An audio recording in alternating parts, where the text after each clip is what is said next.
బీసీలు అంటేనే తెలుగుదేశం. దీంట్లో వేరే ఆలోచన లేదు, వేరే ఎవరు చెప్పినా కానీ నమ్మే పరిస్థితిలో కూడా లేదు. అంచేత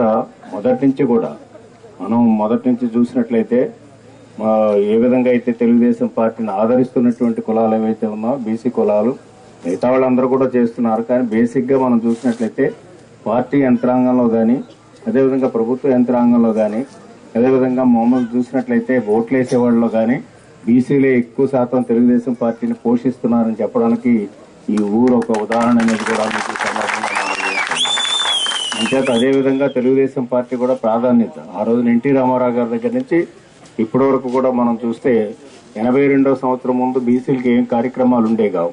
పట్టాలు కూడా ఇచ్చేవారు కాదు, ఇళ్ల స్థలాలు కూడా ఇచ్చేవారు కాదు, ఇళ్లు కూడా ఇచ్చేవారు కాదు, కనీసం లోన్లు కూడా పెద్దగా ఇచ్చేవారు కాదు. అంచేత మన తెలుగుదేశం పార్టీ అధికారంలోకి వచ్చినటువంటి 83వ సంవత్సరంలోనే అన్ని కార్యక్రమాలు కూడా చేయడానికి ఆ రోజు నందమూరి తారక రామారావు పట్టాలు ఇచ్చినట్లయితే 20% బీసీలకి ఇమ్మన్నాం, ఇళ్లు కట్టినట్లయితే బీసీలకి 20% ఇమ్మన్నాం. ఆ విధంగా అన్ని కూడా కార్యక్రమాలన్నీ కూడా చేసే ప్రతి అభివృద్ధి కార్యక్రమంలో కానీ, ప్రతి సంక్షేమ కార్యక్రమాల్లో కానీ బీసీలు ఉన్న చోట ప్రాధాన్యత ఇవ్వాలనేటువంటి తెలుగుదేశం పార్టీ యొక్క లక్ష్యంగా పెట్టుకుని మొదటి నుంచి కూడా తెలుగుదేశం పార్టీని పోషిస్తున్నటువంటి వాళ్ళని మర్చిపోకూడదనే విధానంలో మనకు ఉండేటువంటి ఇద్దరు ప్రముఖమైనటువంటి నాయకులు ఆనాడు ఎన్టీ రామారావు గారు కానీ, అదేవిధంగా ఈ రోజు చంద్రబాబు నాయుడు గారు కానీ మనం చూస్తే మనం ఆదరిస్తూ